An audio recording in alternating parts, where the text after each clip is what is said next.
everybody. Good afternoon. I'm so fortunate that we have Sam Glick this afternoon with us. And before we start, I'd like to share with you that I'm sure you've seen that the 2021 Rosamond Innovator application is open and the deadline to apply is April 12th. And as you know, selected companies will receive communication coaching, business strategy advices from our executive advisors. That they will also receive in-kind services from our service partners. And this company will have the opportunity to present to our network of investors as well. So if you know of startups who can benefit from this program, please encourage them to apply. And one more thing, I also like to let you know that we have our weekly podcast. So do check them out at your favorite podcast app. We're on all platforms, and you can find them in our website, rosamondinstitute.org/podcast. And so let's now start. That's just why you're all here. I'm so honored to have Sam join us this afternoon. Sam, I did not know that you grew up in a citrus farm family. I did. The low desert of Southern California. Yeah. So I'd like to hear more story about that. So Sam is also an economist by training, and he's also a high-tech entrepreneur by background. He is now a partner at Oliver Wyman, where he leads the Oliver Wyman Health Innovation Center. Sam's clients include leading providers, health plans, biotech manufacturers, employers, enablement companies, retailers, and venture capital firms. He worked with their senior executive teams to create the infrastructure required to serve consumers successfully. And previously, Sam was in the high-tech strategy practice at Accenture. And prior to that, he led strategy and corporate development activities at Mercer. He also spent 6 years as the founder and chief executive of Algebra Online, a web-based educational services business. Sam also served, we're so fortunate that Sam also served as a member of the advisory board here at the UCSF Rosamond Institute, and he also served at the Meals on the Wheels of San Francisco. So today, Sam is going to talk about what entrepreneurs need to know about the US healthcare system really works. This is a two-part session. So the second half will be the same time next week. So don't forget to join us. So it's a different talk, and Sam can tell you more detail about that. As we all know, in healthcare, we're building a better mousetrap and the world will be a path to your door is not true. It's way more complex than that. And everything has to line up, right? From the incumbent incentive, conservative cultures, regulation, reimbursement, and inertia all create obstacles to the best ideas of having impact. So healthcare entrepreneurs who succeed knows how the system works and how to work within this evolving system. So today and next week, Sam will share with you his insight based on his experience, his observation, and his interaction with all the healthcare stakeholders.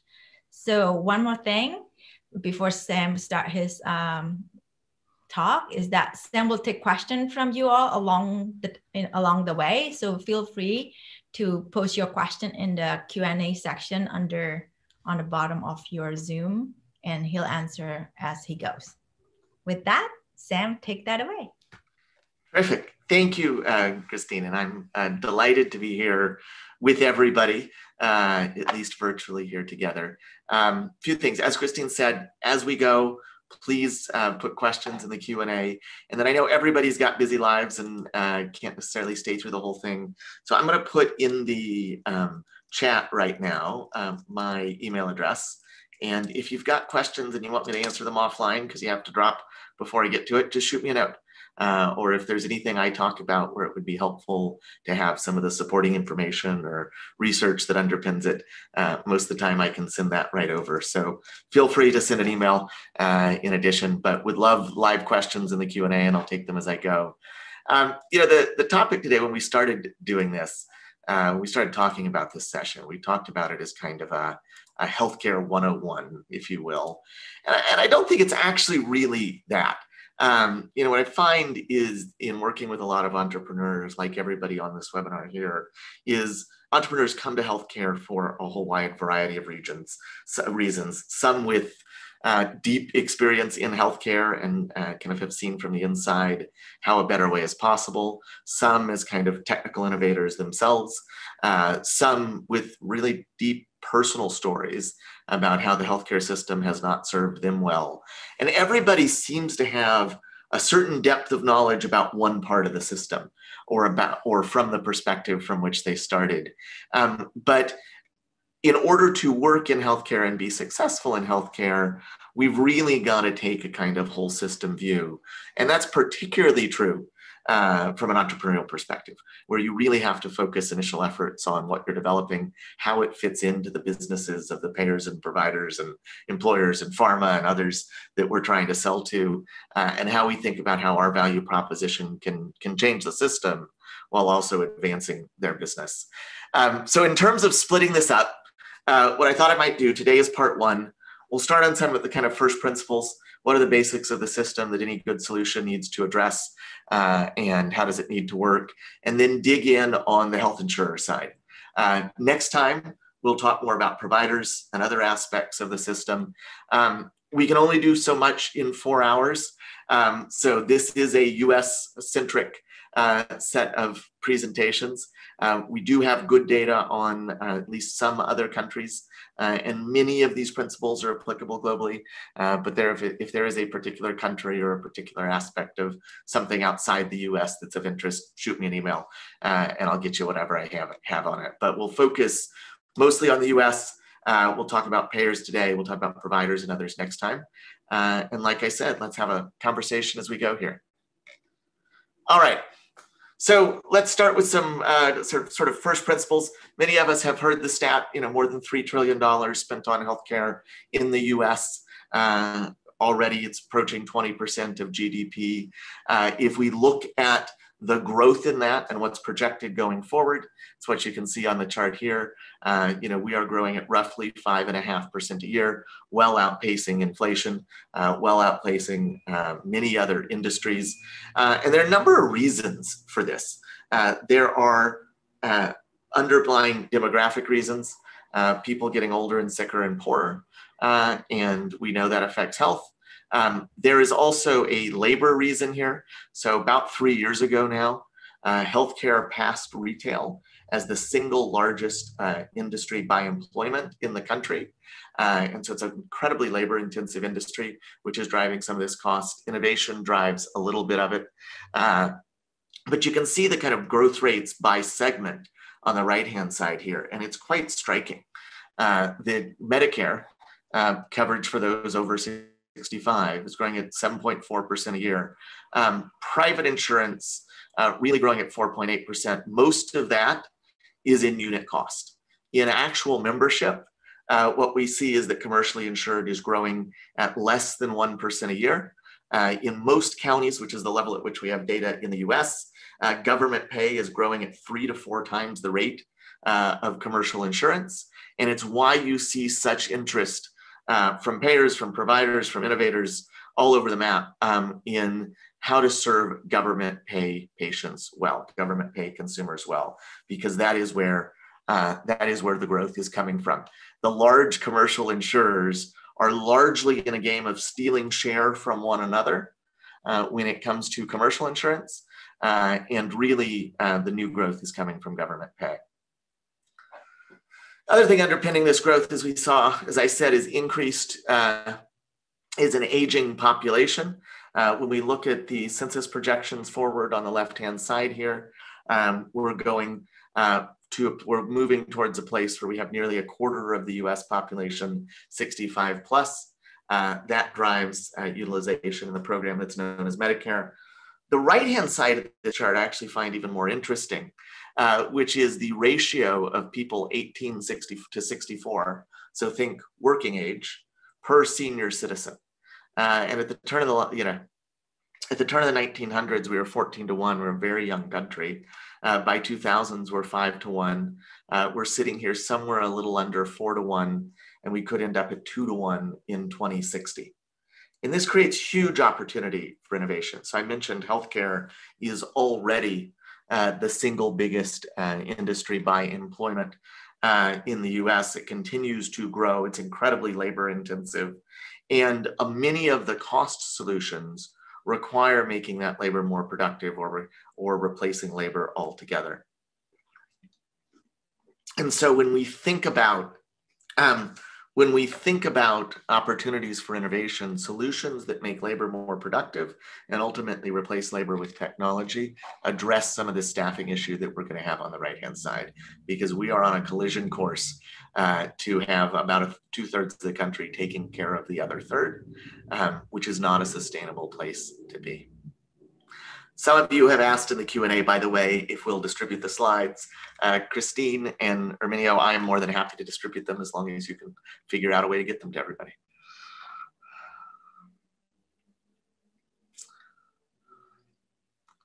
All right. The other thing we're seeing in this population, so we've now got a population that's aging faster than it's growing overall. The number of people with chronic conditions, if we take that as a proxy for those who need more healthcare than average, is growing dramatically. We are nearly at the point where about half of Americans say that they have at least one condition that they manage on a regular basis. It's probably something like diabetes or high blood pressure or hyperlipidemia. Can also be congestive heart failure, COPD, a behavioral health condition, any number of things, but something that makes them an above average consumer of healthcare. And then the number of people who have 3 or more of those as self-defined is going up dramatically. Over the next 15 years, we expect more than 50 million people to newly identify as having 3+ chronic diseases. And if you multiply that out by what it costs to treat today, we're a little over $3 trillion in healthcare costs in the US. Just those people with 3+ chronic diseases bring another $2 trillion plus, as well as about 800 billion in lost employee productivity among those who work. And so this kind of change in people's health status creates a big challenge, obviously, for the healthcare industry, but a big opportunity for those who can help people to manage these conditions and to reduce the cost of their care. Many of you have probably seen this already, but when we think about who's driving those costs of care, this is the kind of classic population health pyramid. And I want to spend a minute on this and how this is changing, because I think it affects how all of us can target solutions and think about who our customers are. But we're at the point where about 14% of the population is a little over 1/3 of the costs. If you take the middle of that population pyramid as well, you're pushing a little over 70% of the costs. And then the vast majority of the population, 60%, is the minority of the cost at about 27.5%. And the nature of this pyramid, while the overall spend has grown, the nature of this pyramid has remained steady for a long time. And what we see is those with multiple chronic conditions, those at end of life, those with complex conditions are at the top of the pyramid. But it creates a really interesting and important kind of bifurcation in how people think about healthcare. We are still at the point in this country where the average American, and in fact about 80% of Americans in a typical year, get 2.2 primary care visits a year and 1 prescription a month. They have relatively low interaction with the traditional sick care system. Now, those who have chronic conditions right at the top of this know the system well. Many who find themselves popping to the top of this population pyramid, it's because they've had a big event in their lives. They've had a child, they've had an auto accident, they've had cancer, right? Something that comes up and they were otherwise healthy.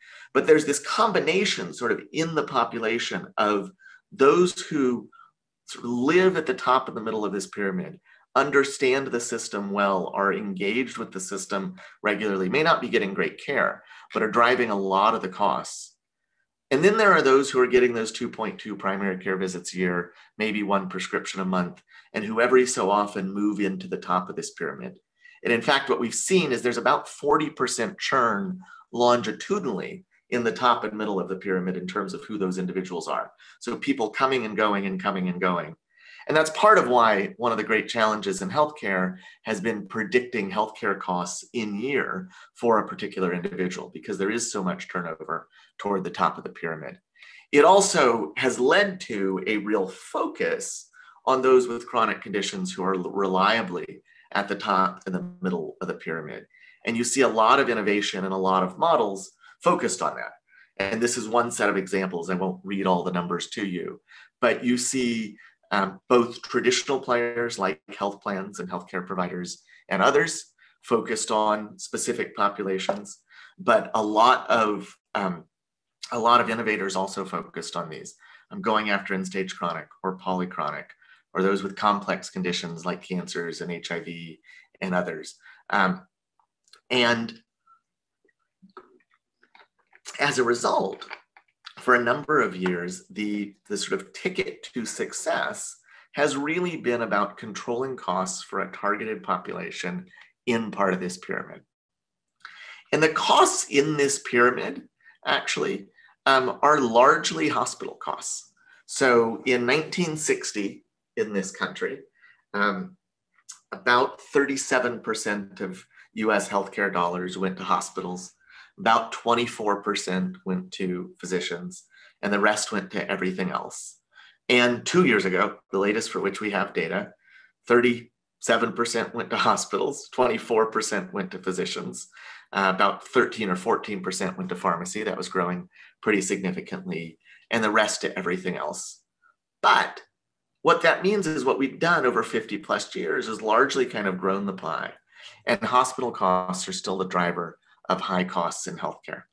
And so many of these models have all been focused on how do I make every hospital stay an outpatient visit? How do I make every visit to the emergency room an urgent care? How do I make a visit to an urgent care a visit to primary care? How do I help people keep out of the hospital? And when they go to the hospital, stay there for shorter periods of time, needing less acute care. And that has been a focus of cost control programs of all stripes, from the government, from payers, from clinical programs, and huge amounts of capital have flown into basically that logic. How do I keep people out of the hospital? And when they're in the hospital, how do I have them be there for less time? One of the things that that sort of actually pushed in that direction has been, particularly for those over 65, the Medicare Advantage program. Medicare Advantage is an enormous source of growth for health plans across the country. And as I mentioned, we'll focus on health plans today. We're sitting here right now at about 34, 35% of those on Medicare in Medicare Advantage. It's expected to grow to north of 40%. It's great business for health plans. It is fully insured business, as opposed to much of the self-insured business that they get from employers. And so the margins are better. It is, as I said, net new lives. It's not just a share game from others. It is risk adjusted. It gives health plans an opportunity to focus on a particular population, meaning that if they're quite good at managing people with chronic conditions, they will get rewarded for that. They don't necessarily have selection issues in the same way. It has favorable reimbursement dynamics. It has bonuses for quality and customer service through the STARS program. And it has reimbursement rates that continue to tick up every year. From a consumer perspective, there are consumers who shy away from it because they don't want to, quote, be in managed care. But there's more and more supplemental benefits being offered with Medicare Advantage. Everything from hearing aids to transportation to virtual benefits to any numbers of things. And so as a result, we see a lot of focus on the Medicare Advantage population among health plans as they're looking to grow their business, and a lot of solutions that target them. One of the big reimbursement dynamics in Medicare Advantage is the STARS measure. And many of you may have heard about the STARS program. The STARS program is CMS's way of getting people to of providing incentives for Medicare Advantage plans to be high quality. What's interesting about that is that about 70% by weight of these STARS measures are actually driven by the provider. So we've created this system where the control of cost, control of quality, control of the consumer experience is at the point of care, However, we're giving rewards to health plans for managing it.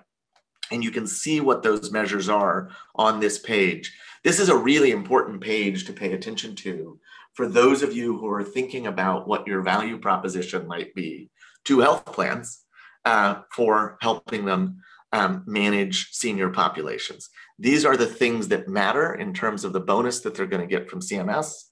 And for many of those health plans, being a 4.5 or 5 stars Medicare Advantage plan is where all of their profit and then some comes from. What we find is that last 5% of margin comes from these stars ratings. So these are quite important to pay attention to, particularly if you've got a solution that allows for these measures to be controlled in coordination with the provider who's delivering the care at the bedside or on the screen or in the exam room. Now, these measures and the population pyramid we looked at, as I said, have been pretty steady for a number of years, and they are mostly focused on reducing cost of care and improving quality through keeping people out of the hospital. However, that's changing. And the reason that's changing is the growth of pharmacy spending. We all have heard the stories of the growth of pharmacy spending, largely due to specialty drugs. We're seeing pharmacy spending grow at 6% plus annually, faster than the overall medical cost growth. And specialty drugs are driving a lot of that. Specialty drugs, think of the drugs that you get infused or injected that cost significantly more than traditional pills that people take, and they're difficult to administer. We're expecting the US to spend about $1 trillion on pharmacy by 2027, going from that kind of 10 or 11% of spend that it used to be to 14 to 16% of health expenditure. And this is a big deal because the population management models that we have, particularly that health plans have, are nowhere near as sophisticated when it comes to pharmacy as when it comes to medical costs. These models that say, how do we keep you out of the hospital from getting high cost procedures, from getting high cost imaging, from getting things that might be unnecessary, are sophisticated. They do a lot of targeted care management and utilization management. We have all sorts of programs to help people manage their diabetes or whatever condition.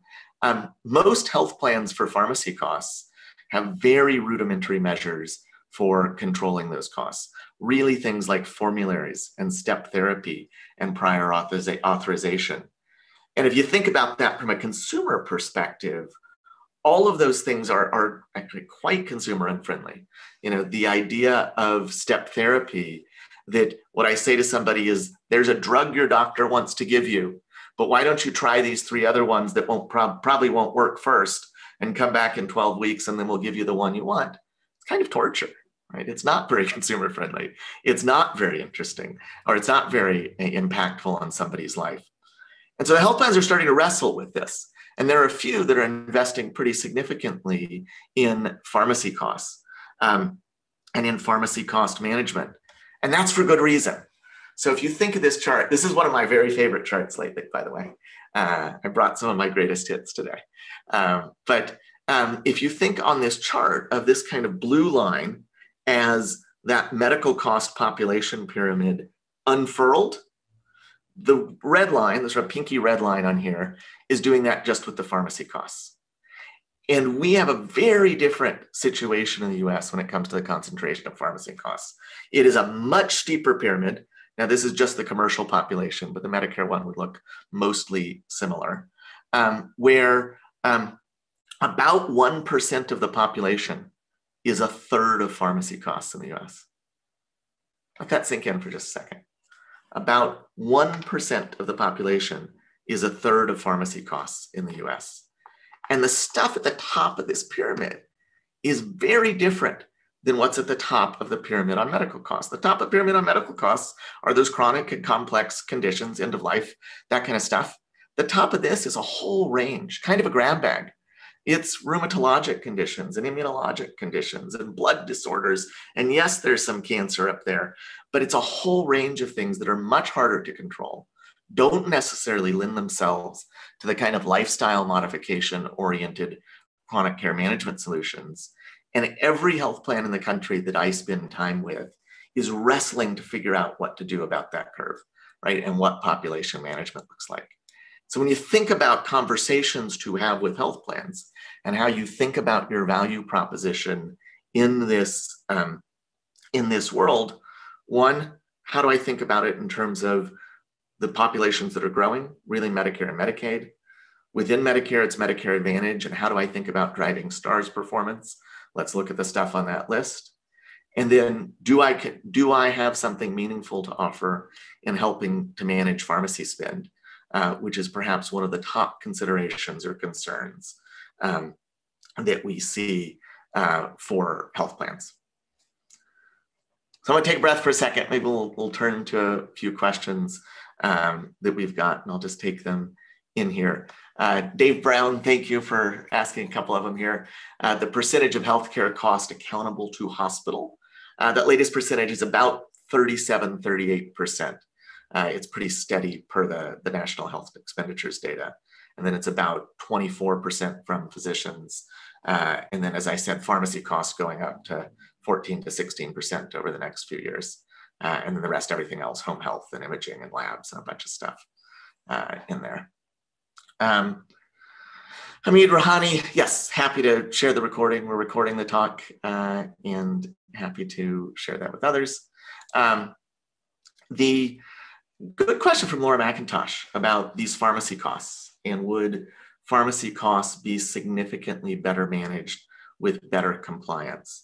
So compliance is a complex topic because it depends on which population you're talking about and what kind of which kinds of drugs that you're talking about. So there are, if you look at compliance overall, just kind of pharmacy compliance, looking at data from Walgreens and Rite Aid and CVS and elsewhere, depending on the population you're looking at, it's typically 50 to 80%, meaning does somebody pick up their drug and take it on time? But it's not off by much. So your average time between refills for a 30-day medication, if we're talking pills, can be 32 to 36 days. So people are missing a few days, but aren't missing that many days. One of the kind of great pushes by the PBMs, the pharmacy benefit managers, to get people to go to mail order is it increases compliance. Because if you give somebody 90 days at a time by mail, you reduce that refill time. And there's some truth to that. It does reduce it a little bit, but not a ton. Now, why I say you need to segment it by drug type is that compliance rate can vary pretty dramatically. We see, for example, for drugs related to mental health conditions, that you can see those even in the low, the high single and low double digits, 8, 10, 12% compliance. There's a lot of stigma associated with picking them up. People don't want to get them. Sometimes their condition actually makes it hard for them to remember to get them or want to get them. So compliance solutions there can be quite helpful. One of the biggest obstacles to compliance is actually cost.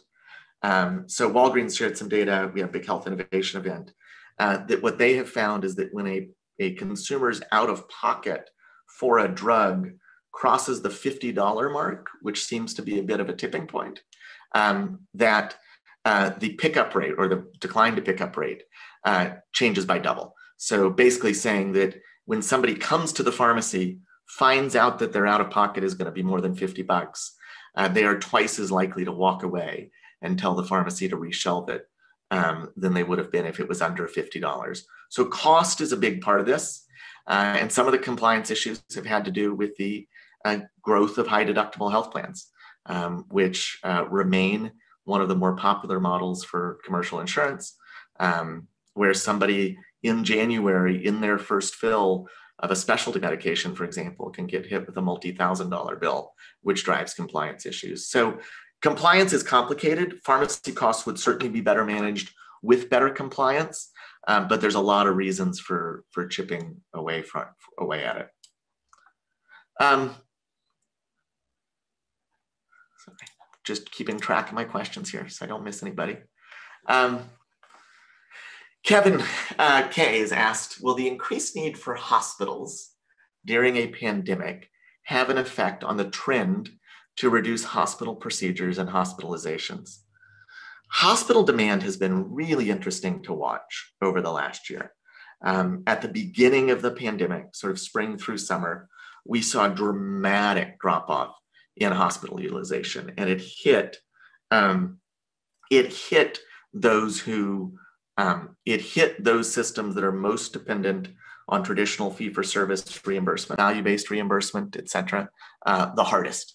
And overall, we think it probably cost the industry somewhere between $200 and $250 billion in reimbursement. And we can tie that number out because we saw a corresponding profitability increase in the health plans across the country. Now, December, we've been seeing, as of December, we saw record claims volume coming through. I've had a number of health plan clients who've said that they saw 10, 20, 30% increases in claims over average. So people seem to be coming back. The data show that people seem to be coming back to hospitals. We'll see if that sticks. But so far, utilization in the US is getting pretty close to normal. I think one of the big lessons of the pandemic is actually that we cannot talk about hospitals with kind of broad generic terms. It is very popular among people like me to get up and say, well, we have too many hospital beds in the country. And that's true, but they're unevenly distributed. We have whole areas of the country that do not have enough hospital beds. They tend to be poorer and more rural. They tend to have more racial and ethnic diversity. They tend to be underserved in a number of ways. But also the types of beds we have vary. We did an actuarial analysis, and if anybody's interested, just send me an email, where we took a look at what if even the whole country moved to sort of good performance in a value-based arrangement where people weren't going in for a lot of unnecessary care. And we have way too many med-surg beds in that world, but we actually have too few critical care beds. And we actually need slightly more operating rooms because you end up with a much higher number of lower acuity procedures because we catch things early. And so there's a lot of complexity to that. What I think we'll see as things evolve is that there is a need for emergency rooms. There is a need for critical care. There is a need for operating rooms. But the idea of being able to recover at home as opposed to lying in a hospital bed for nights on end, that's where we're oversupplied, and that's where we're going to start to see some pretty significant shifts. And there's some pretty cool innovation going on in there. Let's see, we'll say into that.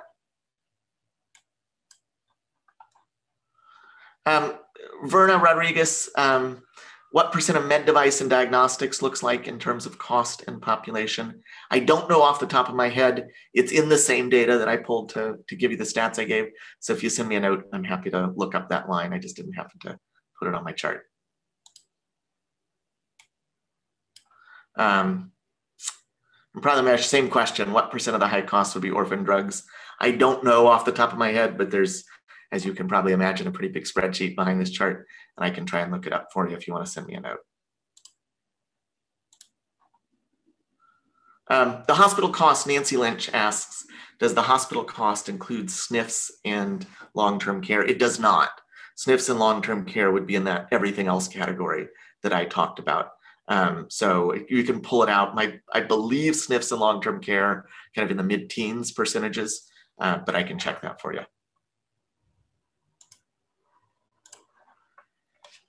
Eric Alborg asks, is the cost of care different depending on whether patients are enrolled in a particular type of plan, e.g. fully insured PPO/HMO versus ASO, so self-insured in the commercial space?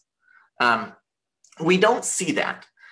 We do see a big difference between PPOs and HMOs, and we see a difference between those on original Medicare and those on Medicare Advantage. And that's perhaps actually one of the best examples. So somebody who is commercially insured, so average employer-sponsored insurance on a PPO at age 64, if they then turn 65, have a birthday, go to 66, and choose to go on to original Medicare, so they don't enroll in a Medicare Advantage plan, Government administered Medicare is basically an indemnity plan. You can go anywhere you want. You can get the care you want. Utilization is not managed. We see their care consumption go up by about 2x between age 64 and age 66. And that's largely attributable to the lack of managed care. If they go from a PPO, kind of traditional employer-sponsored plan to Medicare Advantage, you don't see that increase. And so managed care does keep utilization down. Now, there's some arguments about what it does to reimbursement because PPO rates are as high as they are. And then HMOs are more effective on top of that, usually about 10 or 15% more effective. But whether it is self-insured versus fully insured, the models for administration are largely the same. It's largely the same health plans involved in doing it. So we don't see a lot of difference. Toby just wanted to confirm somebody paying more than $50 is twice as likely to shelve the drug. Yes, that is what Rena Shah from Walgreens told us at our innovation event last year or year before.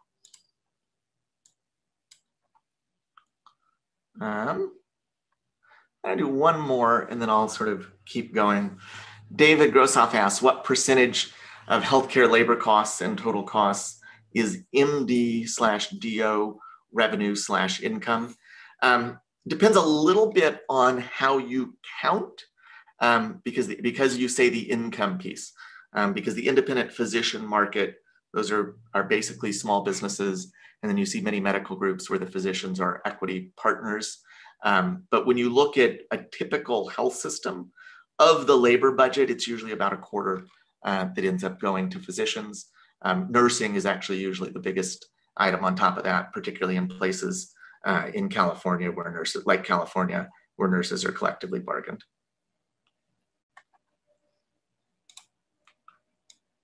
All right, if I have not answered your question, no offense, I'm going to keep going and I will keep answering them as we go. So it's still on the list, I promise.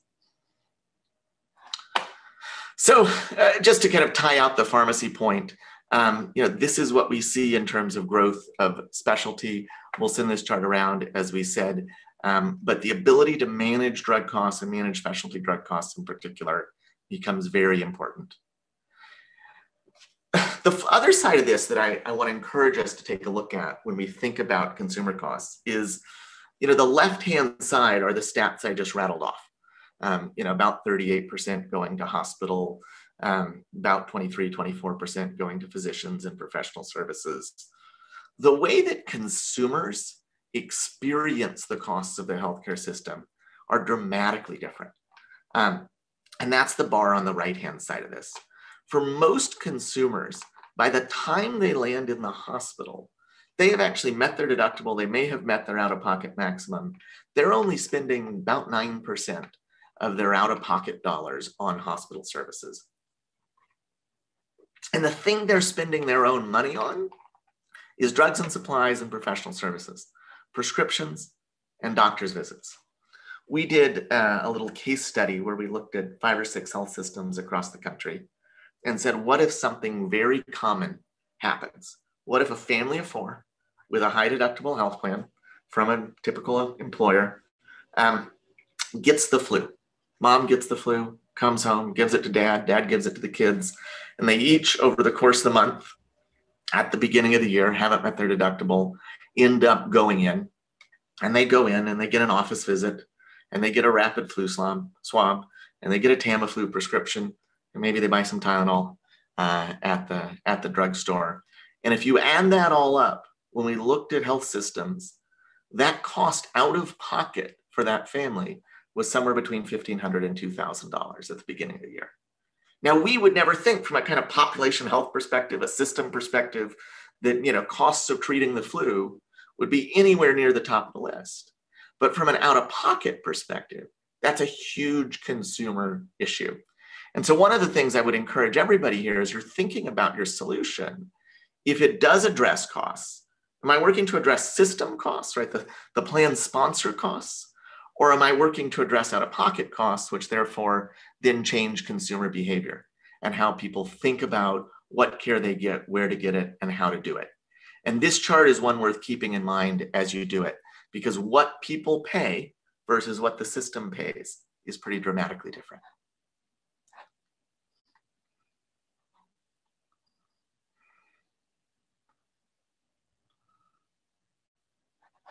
So, take a couple more cost questions actually while we close out this topic. Andrew Cohen asks, is government growth, Medicare specifically, coming from the growth in patients or growth in unit costs? It's coming primarily from demographics, so from just an aging population. After that would be growth in utilization. Growth in unit costs would actually be in third. So it's more, it is more growth in demographics and then more people, those more people using more care.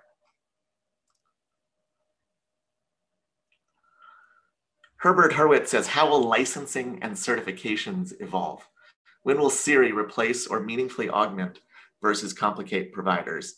How will price pressure for pharmacy costs evolve?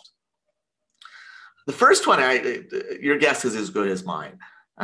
Most physician organizations from the AMA on down have been very protectionist. And nearly every technological solution that I've seen has been about augmenting physicians and making them more productive, but still ultimately giving them the treatment and prescribing authority consistent with the law. And I think that will probably stay that way for some time. It's an industry that's slow to change. And like I said, there's some big protectionist groups there. We have seen a little bit of evolution. So in California, we now have advanced practice of pharmacy, for example, which lets pharmacists engage in some basic care activities without a physician. We saw some progress on telehealth licensing laws as a result of the pandemic that I think we all hope will stick. And so you'll see some of that around the edges, but I think it's probably a long time before you see software have independent prescribing or treatment authority. How will price pressure for pharmacy costs evolve? I think we're going to see a ton more pressure on pharmacy costs. You know, one of the few changes in health policy from having a Republican-dominated DC to now a Democrat-dominated DC, one of the things that didn't change has been the rhetoric around pharmacy costs and on the need to push on pharmacy prices. So I would expect still to see a lot of regulatory activity there. I also think we are seeing, and I'll talk in just a second, big health plans move materially into the pharmacy cost management space. Cigna bought Express Scripts and now has created Evernorth around it. Others are, as I said, creating cost management programs of their own. It is an area getting a huge amount of attention. And so I think we'll see continued pressure there.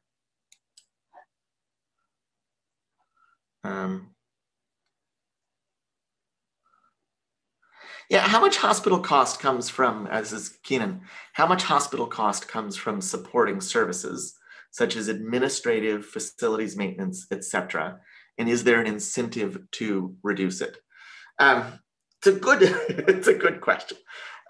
So there are not a lot of great incentives for hospitals. You know, we talk about the fee-for-service challenges where they have an incentive to increase volume, and some of that's been tamped down, but still it's largely there. I think one of the bigger challenges, and one that is more structural, is that in the US, about 83% of hospital beds are not-for-profit. They're part of not-for-profit systems. And they don't have the typical shareholder incentives. You know, if you think about the kind of microeconomics, if you will, of disruption, what happens when a company gets disrupted? Well, somebody else does something better. The CEO is there. Her board says to her, what are you doing about that? And she either says, I got a plan, we're going to do it better, or we're going to go buy that disruptor, or we're going to sell ourselves to that disruptor, or the board says, I'm going to go look for a new CEO because I am looking out for shareholder value. In a not-for-profit, there is no shareholder value. There's this much more abstract concept of community value. And a lot of that involves being the biggest employer in town.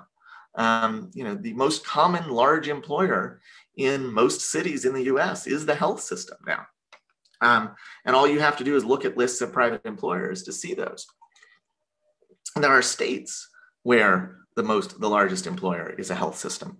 And so you get these very conflicting incentives to say, sure, there is some incentive, right? You want the margin to go up to do things like cut overhead costs. And there's certainly plenty of cost-cutting efforts that go on in hospitals. But you don't fundamentally have the same level of motivation focused on shareholder value that you're used to. And it's one of the things that has led not-for-profit health systems to evolve so slowly, in my opinion. And it's something we're really going to need to work on. Because if they were to do dramatic changes, right, they'd be laying off a lot of people and have a lot of political pressure not to do that. But on the other hand, keeping all those people employed is what's keeping healthcare costs so high. And it's this real tension that they have.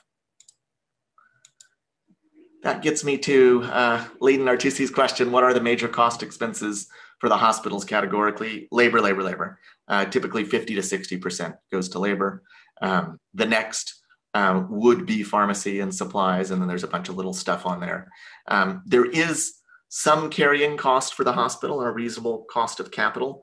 So in California, for example, there's a big seismic retrofitting requirement, but the big cost would be labor across the country.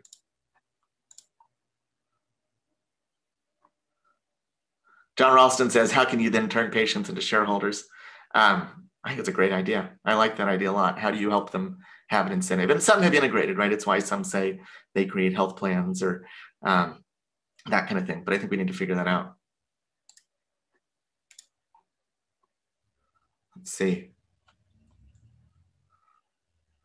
Who else do we have here? Yeah, Andrew says, any thoughts on how the introduction of virtual primary care might impact the cost trajectory? It's all about the referral. So primary care is not a significant component of healthcare costs. Depending on where you are in the country, it's kind of 5 to 8%. And so, yes, it's great that we can deliver primary care virtually at a lower unit cost. We don't have the facility cost, and physicians can be more productive and all of that. And that's a good thing. But the real power in virtual primary care is controlling the referral. To date, efforts to control downstream referrals and where somebody goes post-primary care have been largely focused on networks by the health plans. So we're going to have a narrow network. We're going to tell you where you can and can't go. Consumers don't like those things. Employers don't like those things. People want to feel they have choice. So a lot of the conversations I've been in with health plans have been much more about, could I use something like either vertically integrated physical care, which health plans are building, right? We have 5 or 6 Blues plans that are doing that right now, or virtual primary care, to say when somebody goes to virtual primary care, where do I send them next? And it may not be to the high cost health system in town, which is the reason the health system invested in primary care. They used it as a loss leader to secure referrals. And so that's some of the power of virtual primary care on cost trajectory, is keeping people in a lower cost part of the system and then keeping them from getting referred to high cost places that are then going to take them over. Leighton, open to share my contact info. Absolutely. It's in the chat, sam.glick@oliverwyman.com. Happy to do it. Yeah, Andrew Cohen asks, for specialty drugs where many have copays of more than 50%, what drives compliance? It's commitment to their own health. Many of these specialty drugs are for conditions that really affect people's lives. In some cases, they're life or death, but often affect the quality of life. And so people are committed to doing it, and they prioritize it as what you see, good physicians and good support programs, sometimes offered by the physician, sometimes by the drug manufacturer, sometimes by the PBM, can help. You get reminders and that kind of thing. There is cost assistance in the form of copay cards and all that kind of stuff. But it's really people getting themselves in there to do it because they're motivated and supported.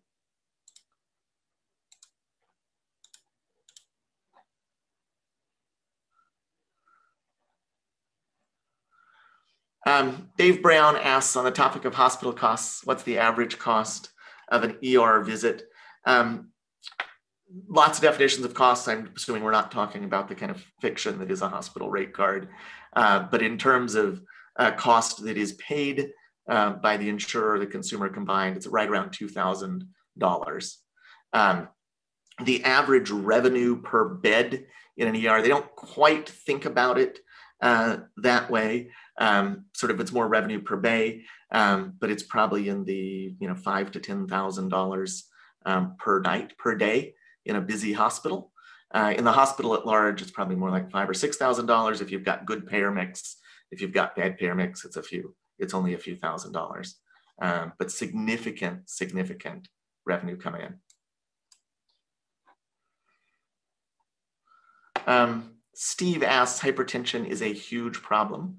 What are the pharmacy costs for treatment of the common problem? I don't know off the top of my head, but I could look that up for you if you want to ask.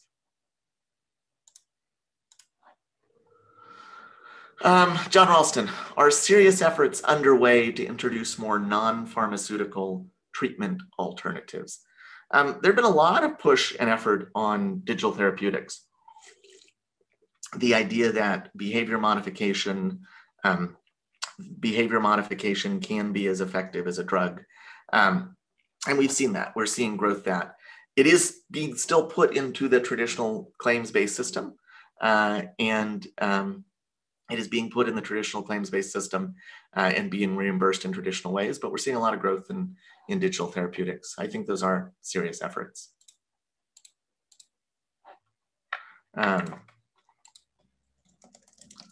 Well, we'll answer one of these.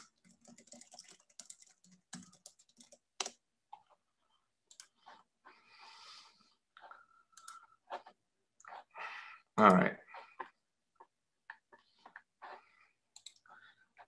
I think we've got another question here. Toby says, did you say fiction that is a hospital rate card? If so, why? Yes, I did. And this has actually been one of the great challenges of transparency up until very recently. Anybody who's ever gotten an EOB, an explanation of benefits, you have been exposed to this fiction.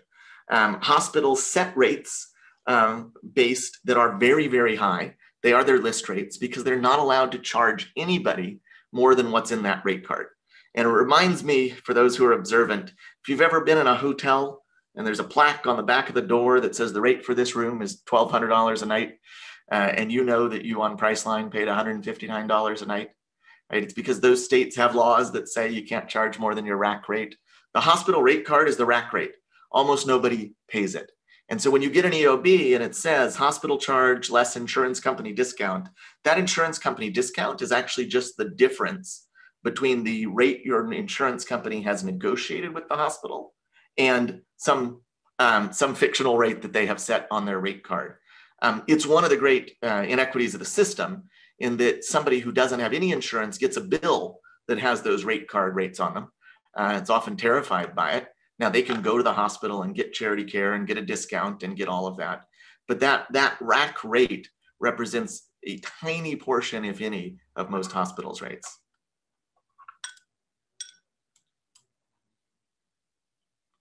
Hyman says, do you see digital therapeutics being reimbursed by payers? Yes, absolutely. Already today, Express Scripts, for example, has a digital formulary. We see digital therapeutics coming through the claims system. Certainly nowhere near the size of the traditional pharmaceutical industry, but they are real and they're getting reimbursed.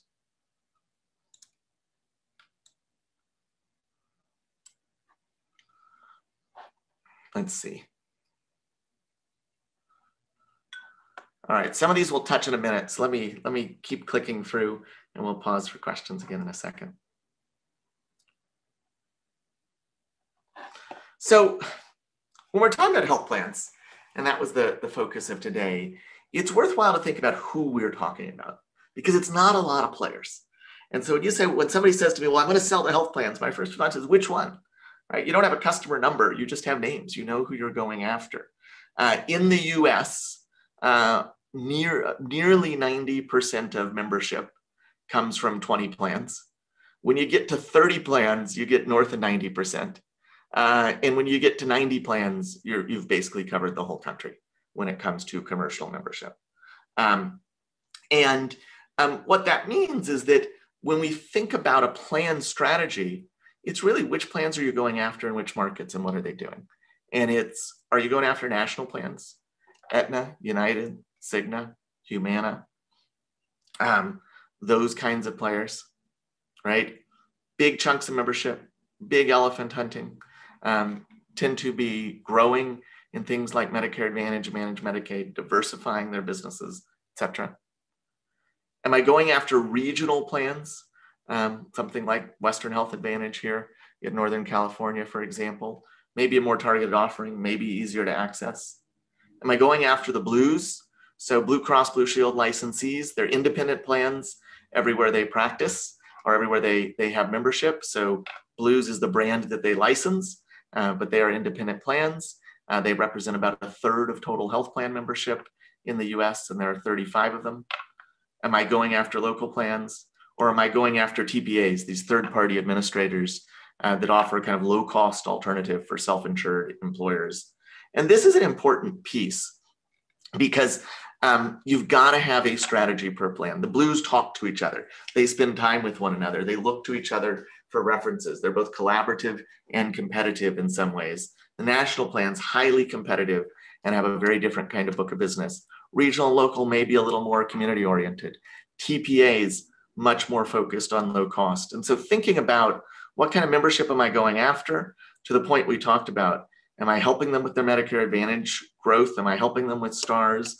Am I helping them be more competitive on pharmacy costs, right? What's my value proposition? And then who's my customer that I'm going after? And as I mentioned, they're expanding what they do, particularly when it comes to pharmacy cost. And we talked about this a little bit, but this is where a lot of capital investment is going. So what do health plans do? It's kind of a fun question, actually. I think if you ask the average person what a health plan does, they'd say, well, they provide insurance. But most of what they do is not a traditional definition of insurance. You know, insurance means that you pool risk, typically means that you pool risk so that people are protected from an unlikely but high impact event. Think about auto accidents or homeowners insurance. That is not what health insurance is. Health insurance tends to be a cost management and administrative business. And the risk pooling doesn't actually require very big numbers. Actuarially, you can see groups as small as 2,500 or even smaller, where you get a pretty good distribution and you can pool risk. It's why we see self-insured employers.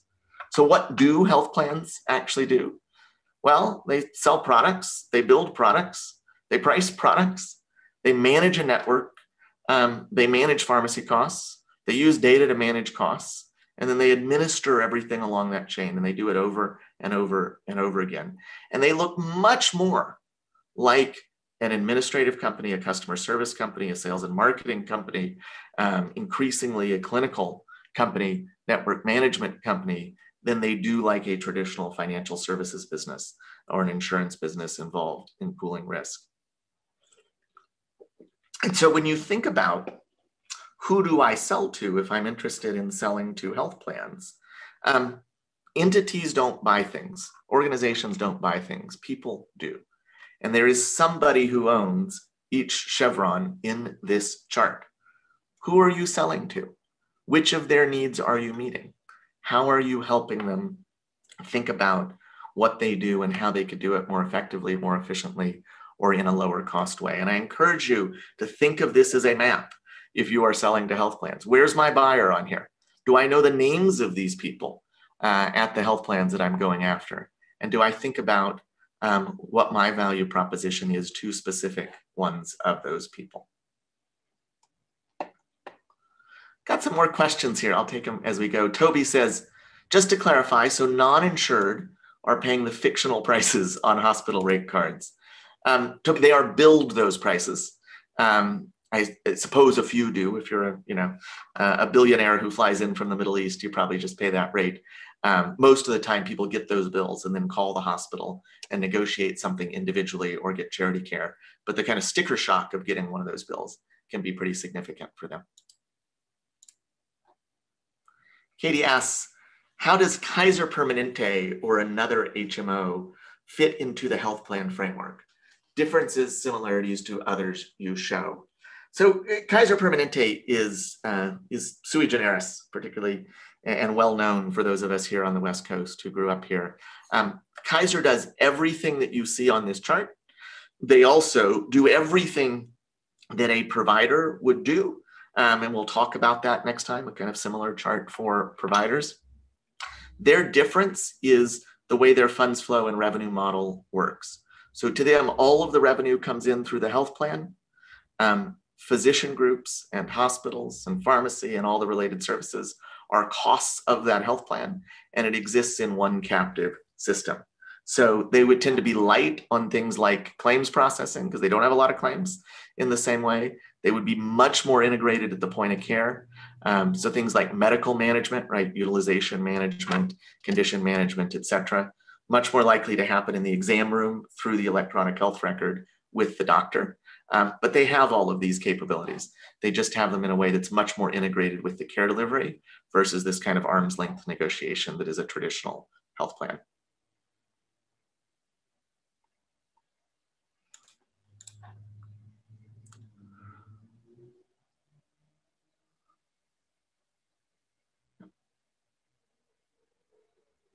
David got a comment, and I'm happy to share it with everybody on my answer to the question about rate cards.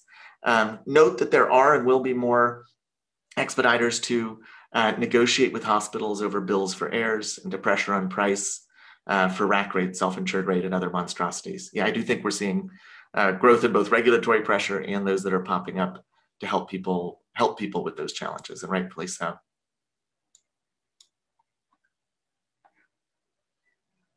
Max Roscoe asks, do you see any innovation in business models when engaging with payers, i.e. risk share models like Omada Health incentivized to keep employees' weight down for those at risk of type 2 diabetes?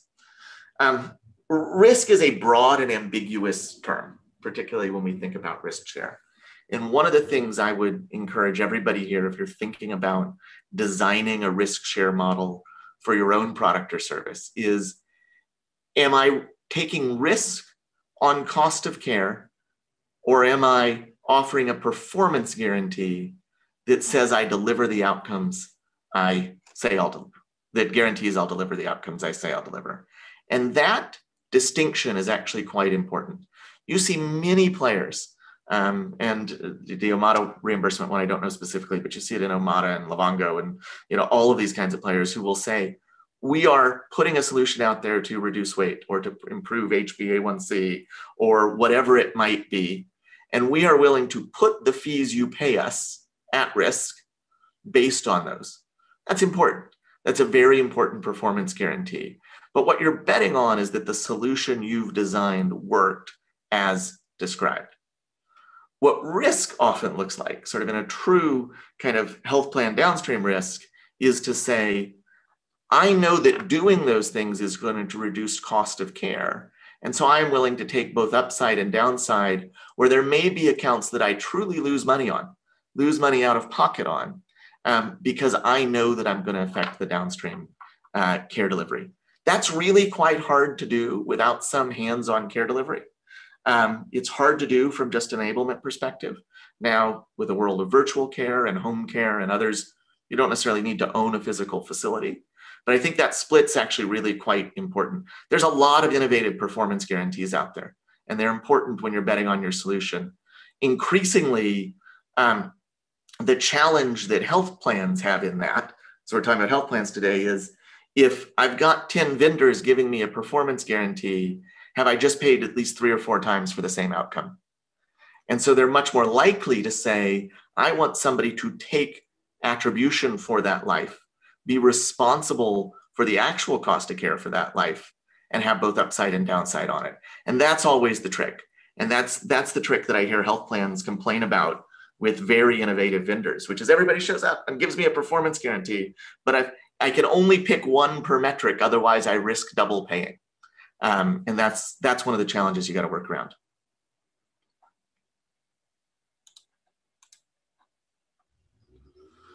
Yeah, Laura McIntosh, great question. Each payer has different internal priorities. How does an entrepreneur discover which payers fit with our innovation? I would say a few things. And it's probably no different than how I sell consulting for a living. First, do your homework. Right? The national payers are all big public companies. You can read what they're focused on, what their priorities are. You can read their 10K. You can go to their investor day. You can see their presentations at JP Morgan. That's a start. For the Blues plans, they do similar presentations. Many of them are not for profit, but you can see that. So that's one. Do your homework and know them when you go in. When you've seen one, you've seen one. Two, look at the other kinds of solutions they've bought and invested in. It's probably an indication of a priority. So who is your competitor set? Who's similar to you? Who's addressing something that's headed in your direction? And where have they been successful? And go look at those. Third thing I'd say is know what your solution is best for.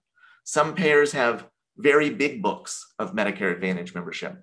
Some have very small and are focused on commercial. Some do a ton of Medicaid. Some do almost no managed Medicaid. Some have much bigger self-insured business. Some are much better fully insured. So if I've got a great solution for self-insured employers, well, then I'm going to go look at the payers that have big books of self-insured business, or at least are trying to grow that. If I've got something great for managed Medicaid, well, then I want to look at Anthem in California, and I want to look at Centene, and I want to look at Molina. And you can look at those membership numbers and see their business profile. And then the other thing I would say is I think it is actually largely a pretty friendly community, particularly among the Blues, because they don't compete with one another by and large. So ask. If you get rejected, say, well, do you know somebody else in the Blues who would be a better fit for what I'm trying to do? And build that network as you go through it, because they know each other and they know what they're working on.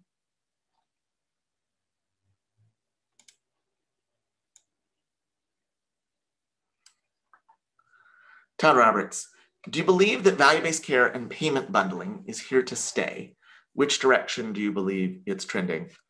I think it's certainly here to stay in the government business. It's been a priority of CMS for nearly 15 years now, and we continue to move in that direction.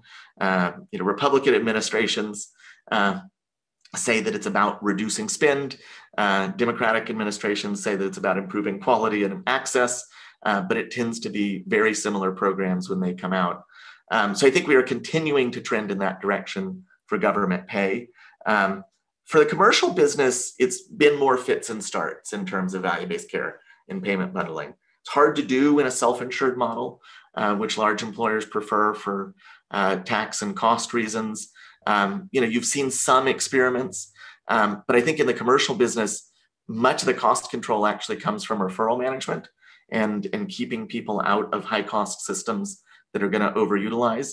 So you probably see some difference there. I'm not as sure that we're going to see a continued drive in commercial in the same way.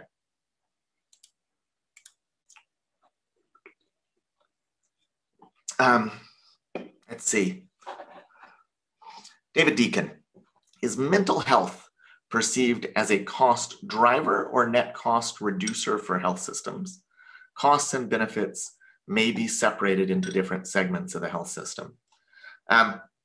Definitely a cost driver, definitely under addressed, and really quite poorly administered. Much like we talked about pharmacy not having great cost management solutions, being segmented, literally run by a separate administrator in PBMs. These are the same thing in mental health. That inside of most health plans, inside of most employers, you have a medical cost administrator and a pharmacy cost administrator and a behavioral health administrator, and those things do not come together in a meaningful way. Mental health costs are a tiny portion of direct costs. Our estimates are they're about 4 or 5%. Our estimates are also that they probably affect about a quarter of total costs. And so the ability to there's a big opportunity for somebody who can bring those together. You've seen it in pockets. Some of the care model innovators, whether they're CareMore or Alignment or Lumeris or Wellbe or whomever, have done that in their patient base. But we haven't seen anybody quite bring it together in a big way. Now, I'm very intrigued to see what happens with Centene acquiring Magellan. Centene, the big health plan, mostly big in the Medicaid space in particular. Magellan, the big behavioral health administrator. We may see some of that movement just like we're seeing with the PBM integration.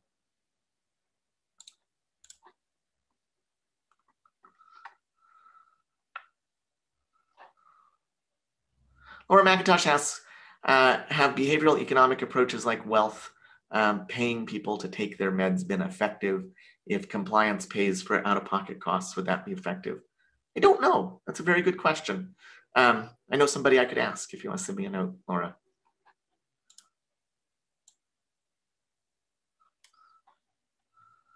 All right. Game asks, what's the average out-of-pocket expenditure of consumers and where is it heading?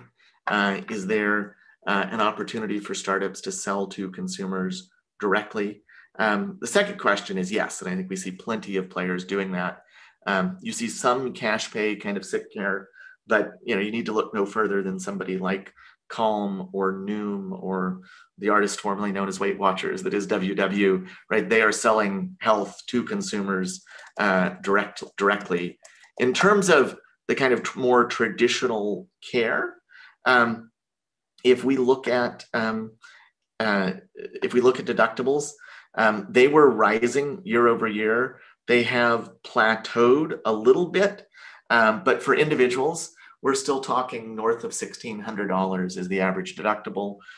Family coverage is more than twice that. So people do have significant out-of-pocket responsibility.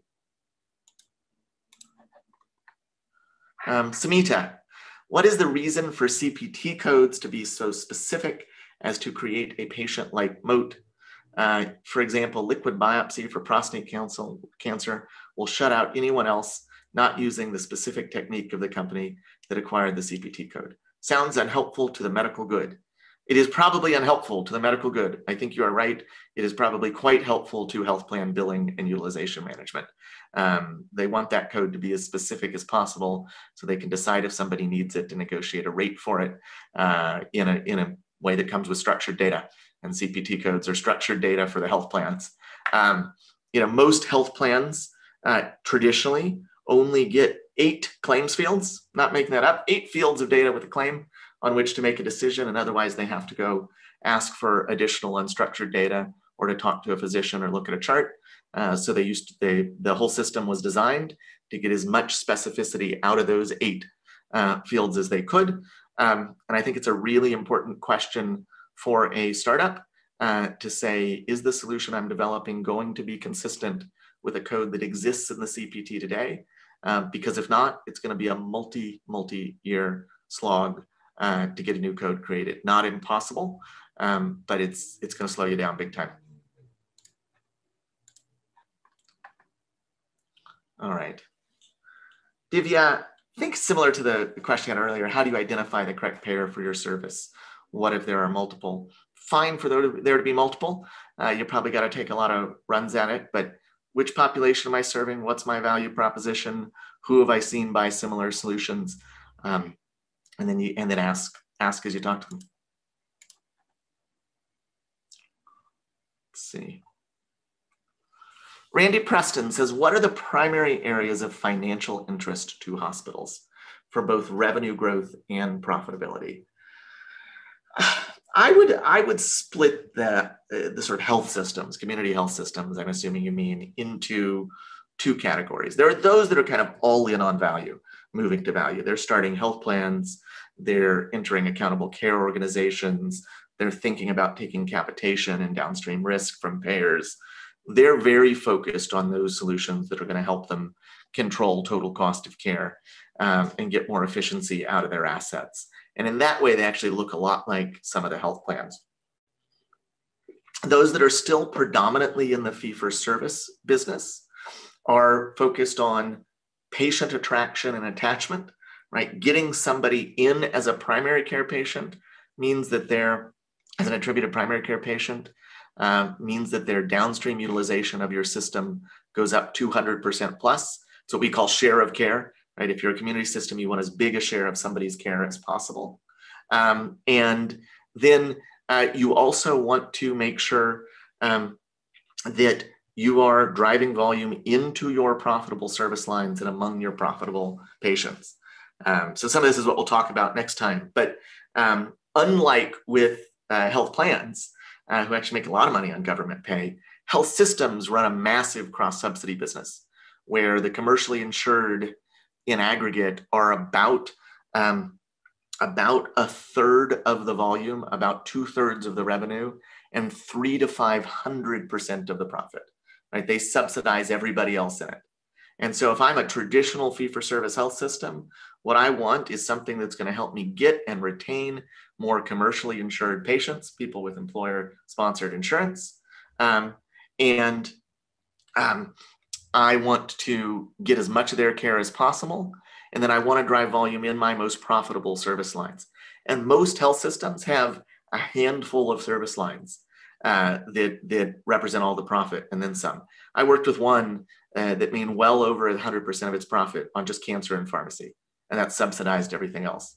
You'll see ortho up there. You'll sometimes see cardio up there. You'll see those kinds of things. And so it's, can I get and retain and get a high share care from those who are commercially insured, and then get volume in the service lines where I want to be most competitive.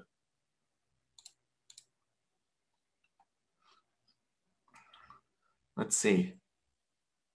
Natalie, what are the types of models and attributes of the models that you see most effectively managing the higher costs of chronic care patients?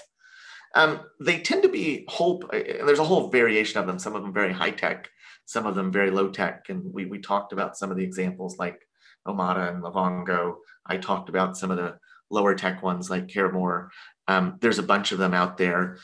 They all at their core tend to be focused on responsive, contemporary engagement with the consumer much more frequently and intensively than they would see the health system. So they don't feel the need to go to the ER. And then they tend to be very whole person focused. So I think, for example, Rashika Fernandopole runs Iora Health. He has built a model where, and it's focused on these kinds of people that struggle with these kinds of chronic conditions. He has built a model where somebody comes into the clinic. They're not greeted by a nurse or a receptionist. They're greeted by a non-clinically trained care coach who usually comes from a background of like preschool teacher, personal trainer, military, right? A motivational background. They sit down and talk to the person and say, well, what are you working on? What are your problems? Last time you said you wanted to lose weight. What do we want to work on together? Those two people then go into the physician's office together. They spend time with the physician, and then they come out and they'll visit a nutritionist or a pharmacist or whoever they need. But a kind of whole person relationship-based model focused on keeping people from feeling like they need to go to the emergency room or go elsewhere, and focus on keeping them motivated around behavioral change. The high-tech versions of that, that's what my phone does in my pocket if I have Livongo too, but that's still that same focus. How do I empower people, keep them motivated and engaged, and keep them from feeling like they need to go to the ER? All right. Let's see.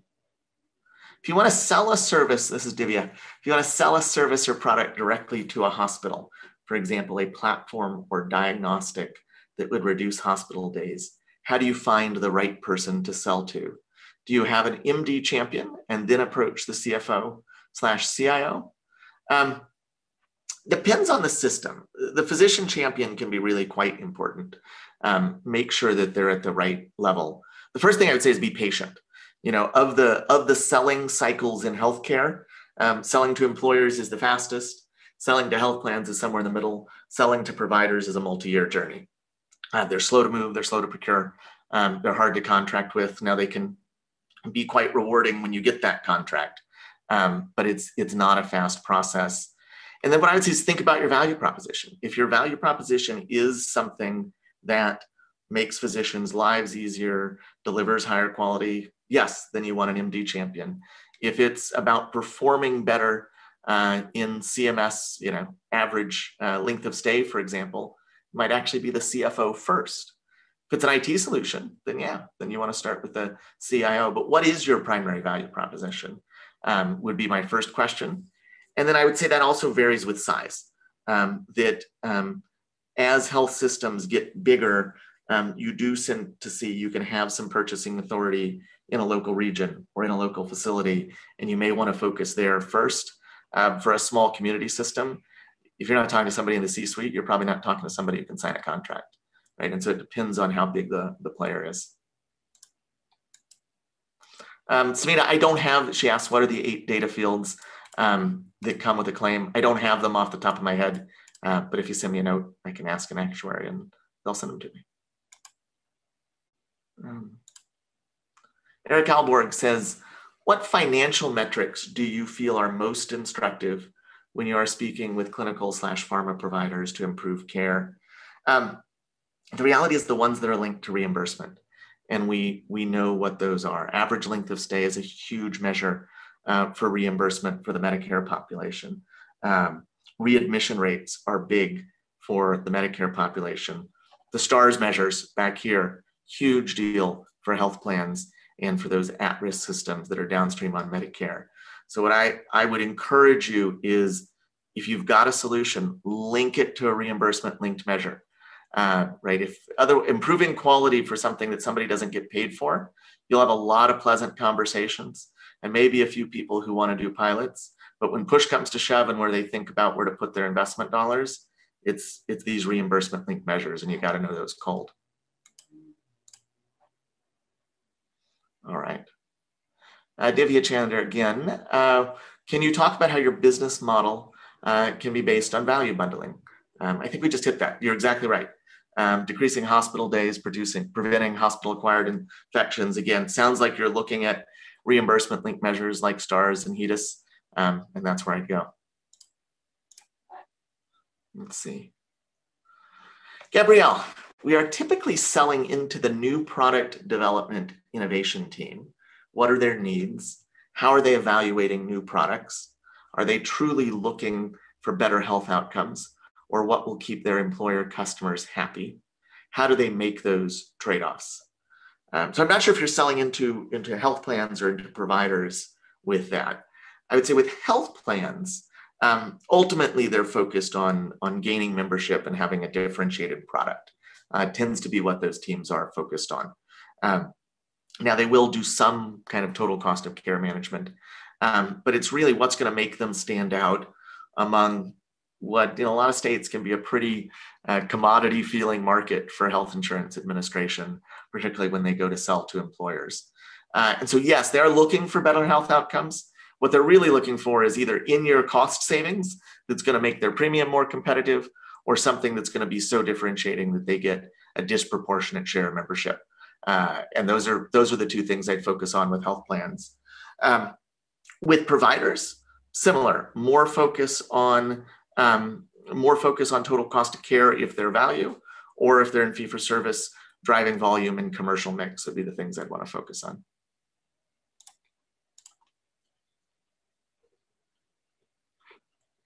Andrew, you've got good questions and I can't always answer them. For oncology, can you comment on the trend toward oral solid pill medications, specifically what percentage total costs go to oral solid pill cancer meds, and how's that different for infusion meds? Don't know it off the top of my head, but I know who asked.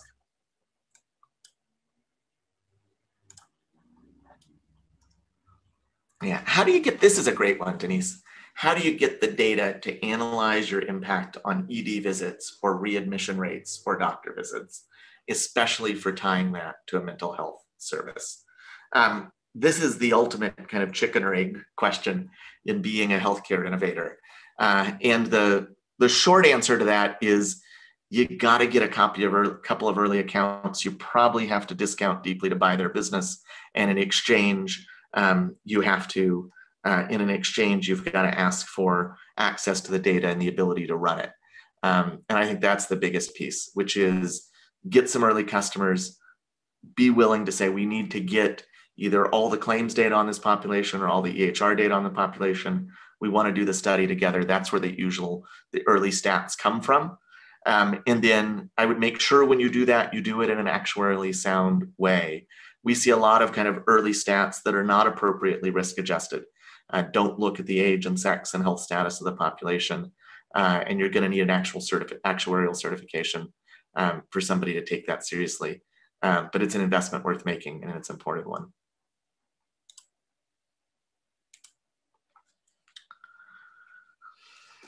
Catherine Winkler says, can you speak to the unique challenges or opportunities presented by taking an innovation into the VHA network? I'm assuming you mean the the innovation group that's associated with the Veterans Administration. I've never been through that myself. I'm trying to think about who has. I'd love to chat with you about it, though, if you want to send me a note.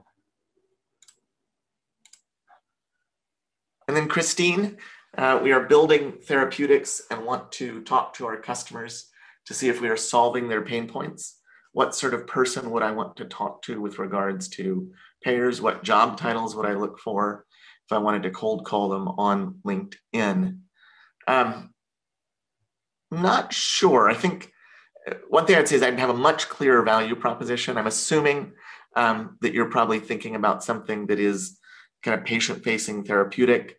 You're probably then looking for somebody in quality. You're probably looking for somebody in clinical services, maybe in network management. This kind of light blue piece in the middle is where those therapeutics are going to be.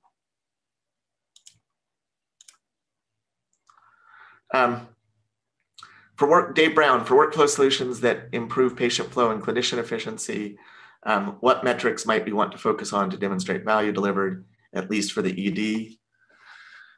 It's a long conversation. Personally, I'd start with wait times because it gets to the point of payer mix. What we know is that commercial patients are most likely to walk away because they have other options when wait times are long. Commercially insured people, as I said, drive all of the profit and then some. So if you can get ED wait times down significantly, you're going to get somebody more commercial mix, and that's the golden ticket. So without knowing a whole lot more about your solution, that might be where I start.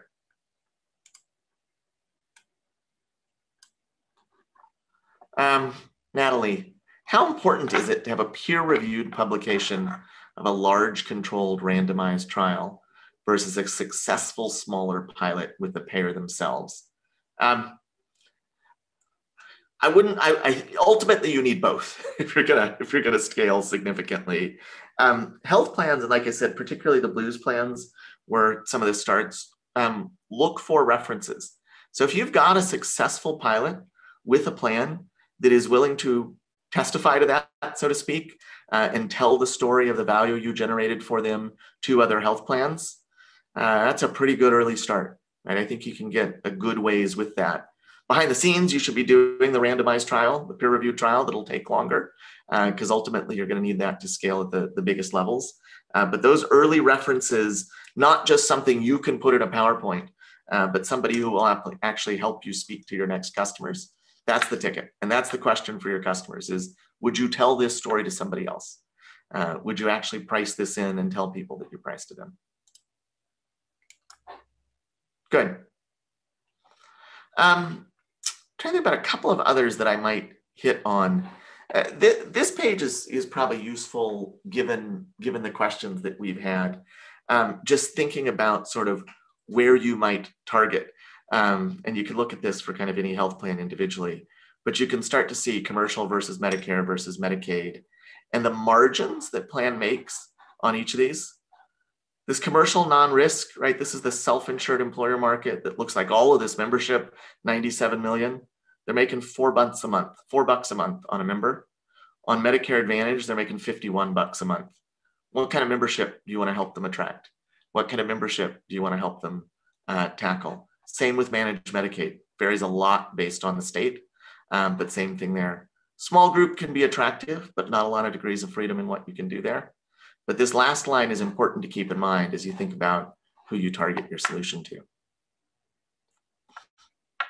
And then I think everybody here knows this, but the kind of basic math of thinking about what kind of solution are you as you go after health plans? Am I a medical cost solution? And am I doing something to bring down unit cost? Basically what they pay for a service. You know, you pay $500 for this kind of service. Traditionally, I can make that service $200. Or are they paying, am I bringing utilization down? I can keep somebody from needing that service. Or am I on the admin cost side? I can help you process a claim more cheaply, more quickly. I can help you answer the phones with less labor to the point of employment. And where you are matters. This is stylized. It starts with $100. But if you think about $100 a premium goes in, you know, your typical health plan, $87 goes out the back door for claims. They keep $13. 10 of it is for admin. They tend to have about 3% operating income. Stock market's been doing well, so their reserves make money. And that's how you get to the roughly 5% margin. But you got to ask yourself, which of these categories do I go in? If I'm claims-based, if I'm a medical cost, I either need to be in their network, which means I have an NPI and I file a claim, or I need to be a non-claims-based medical cost, and I need to demonstrate that it's displacing something that a provider would otherwise do. Otherwise, I'm an admin expense, and this is a much smaller amount of money, so I better be able to demonstrate that I am reducing admin costs overall because I'm a solution that improves efficiency. But thinking about those three categories is pretty important. All right, I just got one more page, and then I'll do as much Q&A as people want, although we got through a lot of them. You'll ask fabulous questions. Just a little inspiration for next time, and we'll tackle these. We got a lot of work we can do together in healthcare. We got consumers that don't like the system very much. We got a lot of unmet demand. We got a ton of market opportunity. We got a ton of fragmentation. That's a big opportunity, but big incumbent players digitize slowly. They bring in outside data slowly.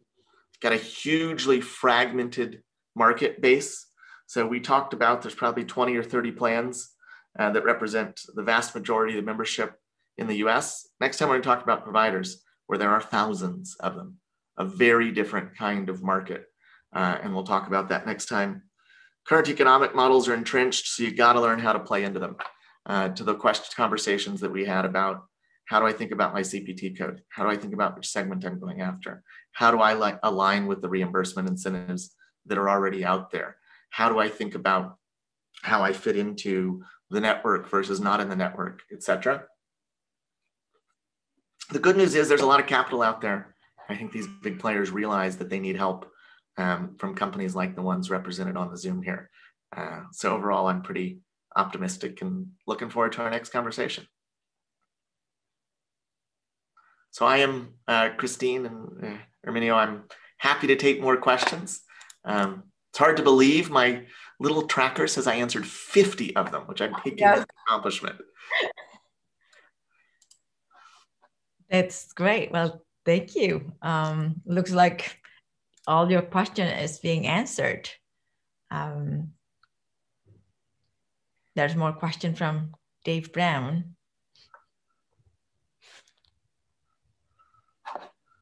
Dave says, it seems that healthcare is falling further and further behind the curve of industrial technology adoption, and the slowness of innovation is widening that gap. How much longer can this continue before something breaks? I hope not much longer. I think something has broken, and I think a lot of this is broken already.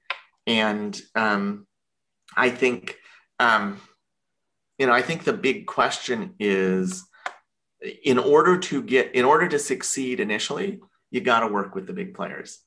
But long term, hopefully there's some people on this call who are going to replace them altogether, right? We can't just be arms merchants to the broken system. You got to do that to get money in the door in the early days. And those early days may be 5 or 10 years. But eventually, I'd love to see a health system that doesn't own a building that's virtual first. I'd love to see somebody not built on those kind of cross-subsidy economics. I'd love to see government get to a point where we don't need those cross-subsidy economics. For some reason, we've decided we'll pay more for your care if you're old than if you're poor. And I don't know why that makes any sense. Right, so there's a lot of improvement to be had, but I think we'll hopefully get some disruption here. I'll take a compliment. Thank you, Denise. Happy to be with you. Stan, you asked, can you tell us more about your company and how you take projects? Yeah, we largely do work for the kinds of companies I was talking about here today, for big health plans and providers and retailers and others, pharma and others across the country. We started our healthcare practice. Oliver Wyman's about a 30, 40-year-old firm. We started our healthcare practice a little under 15 years ago. It's an outgrowth of our insurance business. And we have a mission, which is transforming healthcare through the relentless pursuit of a better way, which gives us the privilege of getting to do work on some of the most transformative stuff these big companies are doing. And we believe that they cannot do it alone. We tell our most senior clients that all the time. They need the likes of you. And so it's why it's such a privilege to be involved with Rosamond and this group.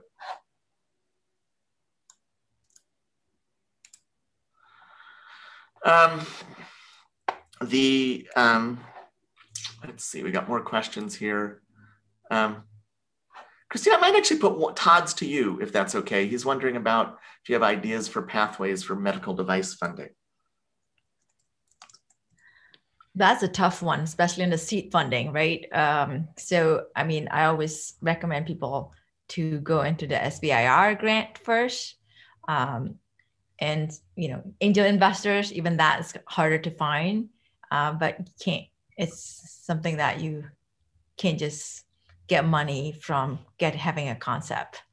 I think that's oftentimes people do a lot of begging and borrowing to get their first ideas, proof of concept done. Or apply to the Rosamond Innovators, then you might get a lot of supports that way. I like that. Kitty asks, what's involved with getting a new CPT code? So formally, CPT codes are updated every year. So there's a new edition every year. They are owned by the American Medical Association. CPT is actually a registered trademark. There is a process. Anyone can submit a request for a new CPT code, and I think there's a form online.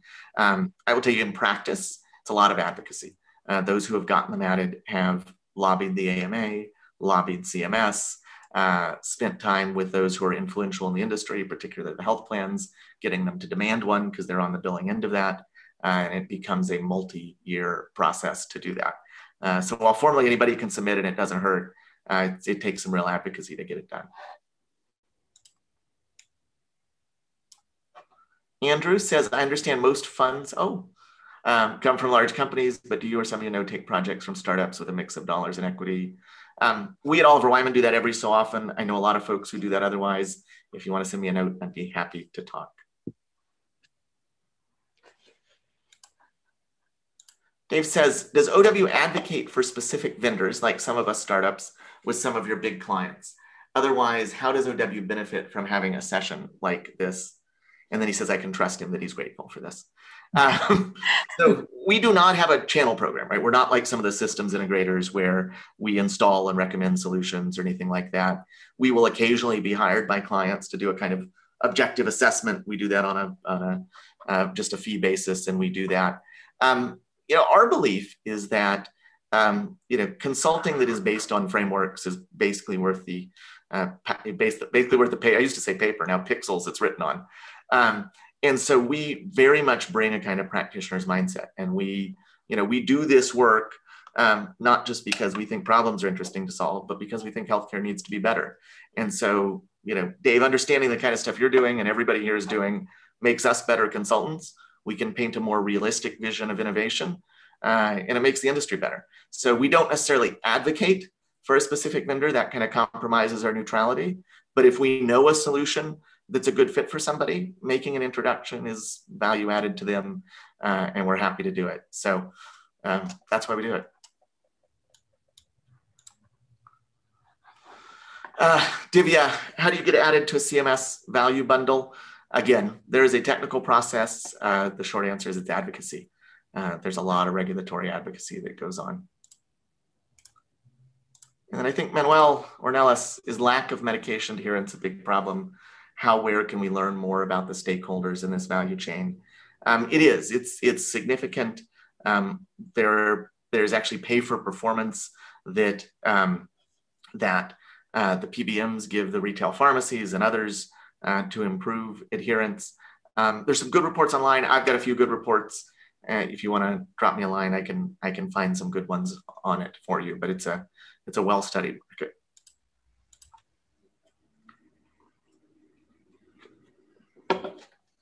All right, Christine, I think we've got it. Yeah, you're done. Well, thank you so much. One more, or do you want to answer? Oh, do we have one more? Let's see. Do you know if Centene has an innovation arm? I haven't run into them. I mean, most of these big payers do have one, so I almost certain they do. I haven't spent time with them personally, but I bet you could LinkedIn around to them. Okay, well, that's great.